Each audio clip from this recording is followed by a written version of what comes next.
এখন রানার আপ দলের খেলোয়াড়দের মধ্যে পুরস্কার তুলে দেওয়া হচ্ছে, পুরস্কার তুলে দিচ্ছে আলম ভাই, দাদু ভাই আসেন একটু, আপনারা বড় আপাতত মাঠে। হ্যাঁ আমরুল ভাই আসেন, আমাদের একটু হেল্প করেন, আসেন। আচ্ছা কাকা একটু, আপনিও মুরব্বী মানুষ, আমাদের সামনে আসেন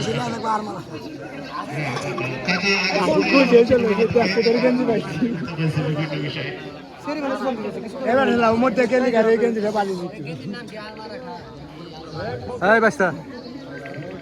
বেশি কথা কথা মার দিবি। এখন রানার আপ দলের খেলোয়াড়দের মধ্যে মেডেল তুলে দিচ্ছেন আমাদের সম্মানিত মুরব্বী আনসার কাকা, শুরু করছেন।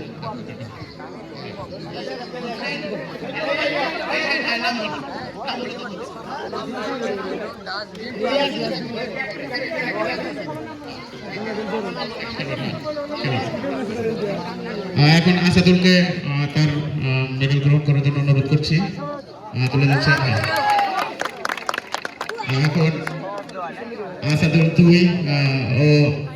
ও তুলে দিচ্ছে আলবারাকার সাবেক ক্যাপ্টেন। আচ্ছা, এবার মেডেল নিচ্ছেন আরিফুল ইসলাম, তুলে দিচ্ছেন আমাদের শ্রদ্ধেয় বড় ভাই আমিরুল ইসলাম। এখন পুরস্কার গ্রহণ করছে আব্দুল কাদের।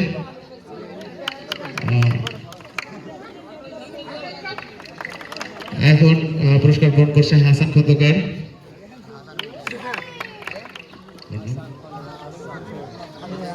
এরপর মাসুদ, রবিন,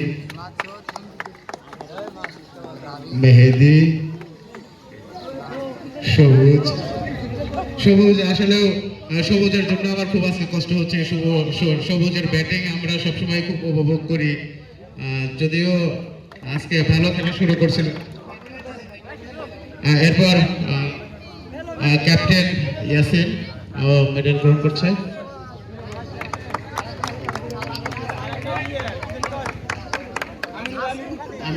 আমিরুল ইসলাম, আমিরুলের পক্ষ থেকে অন্য কাউকে একটু গ্রহণ করার জন্য অনুরোধ করছি। আমিরুল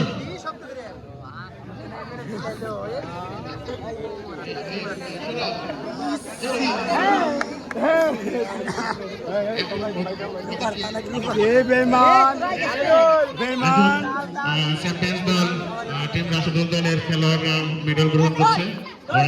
চ্যাম্পিয়ন ক্যাপ্টেন মোহাম্মদ নাইম।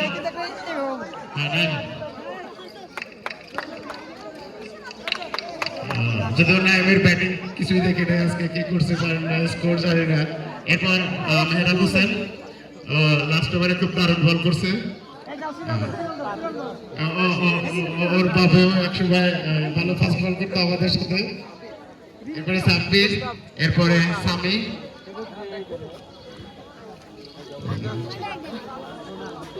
সবুজ,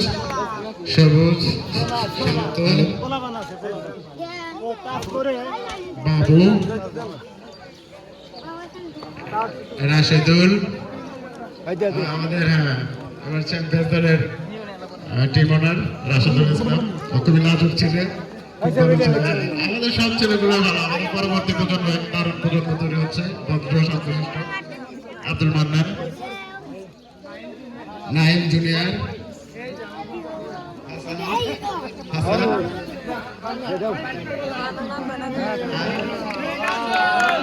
শেষা।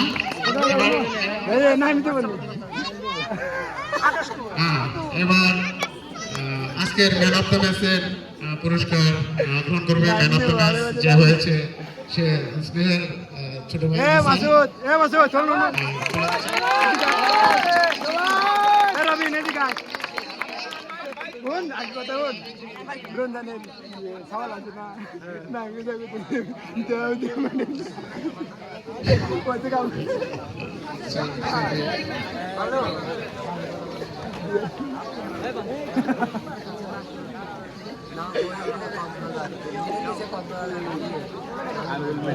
মেডেল হলে কক্সবাজার যাবে।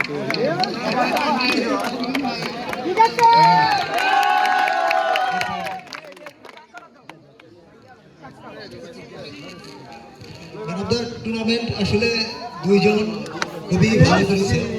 আমরা যেটা পর্যবেক্ষণ করলাম, আমাদের এইমাত্র জুরি বোর্ডেও যেটা সিদ্ধান্ত হলো যে বোলিং প্লাস হচ্ছে ব্যাটিং অলরাউন্ড হিসাবে মেহরাবকে সিলেক্ট করা হয়েছে। এখন এই শিবপুর প্রিমিয়ার লিগ টুর্নামেন্টের man of the series Mohammad Mehrab Hossain পুরস্কার গ্রহণ করছেন। এখন এই বিশাল টুর্নামেন্টের ম্যান অফ দ্য সিরিজ হয়েছে,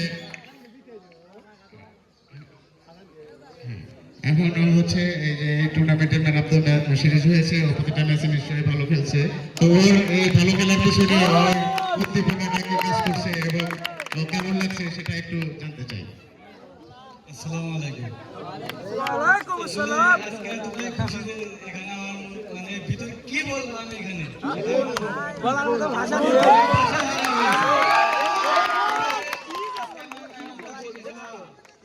প্রতিটি ম্যাচে হয়তো আমি অনেক ভালো খেলেছি, আর তারপরেও আজকে লাস্টের ওভার আমি প্রথম ওভারে কোনো উইকেট নিতে পারি। লাস্টের ওভার আমি নাইম কাকাকে বললাম যে কাকা হয়তো একটা উইকেট পেলে আজকে ম্যান অফ দ্য সিরিজ হতে পারে।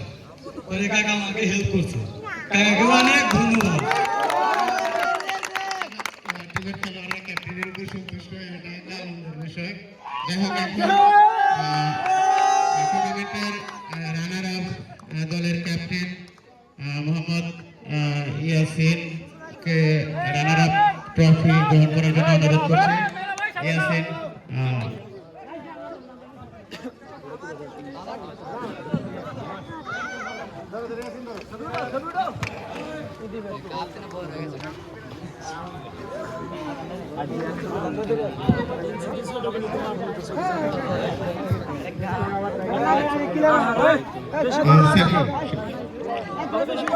সাইফুল এক সময় আমাদের সাথে ক্রিকেট খেলতো, আমাদের ব্যক্তিগত সঙ্গীত শিল্পী ছিল। ও আমাদেরকে আলোচনার গান শোনাইতো, আমরা সন্ধ্যার পরে প্রচুর সময় কাটাইতাম।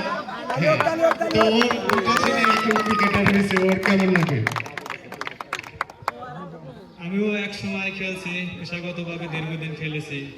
তাই হচ্ছে যে ব্যাটিং জানতেন, আমি বোলিংয়ে খুব মানে ভালো বল করতাম আর কি। যে যেখানেই খেলতে যেতাম কোনো ম্যাচ আমি উইকেট ছাড়া কোনোদিন আসি না। আনন্দের বিষয়, আমি কোনোদিন আমাদের মাঠে খেলা উপভোগ করার জন্য আসি নাই। এখানে প্রত্যেকটা ছেলে অনেক সুন্দর খেলে, মনে হয় আমাদের চেয়েও ভালো খেলে, কিন্তু দুঃখের বিষয় আমাদের মাঠটা আগের মতো উপযোগী নাই। মাঠটা হয়তো হইলে আরো ভালো হতো, খেলার মান বা সবকিছু মিলে খেলা উপভোগ করতে পারতাম। তো যাই হোক, খেলার পুরো এটাই আমার কাছে ভালো লাগছে এবং সবাইকে আমি মোটামুটি যে নেক্সট ওরা যেন আরো এর চেয়ে ভালো করে, আমি এটাই আশাবাদী আর কি। আসসালামু আলাইকুম। ধন্যবাদ সাইফুল ইসলাম, সাবেক ক্রিকেট সতীর্থ আমাদের। এখন চ্যাম্পিয়ন দলের ক্যাপ্টেনকে চ্যাম্পিয়ন ট্রফি গ্রহণ করার জন্য অনুরোধ করছি মোহাম্মদ নাঈম হোসেন।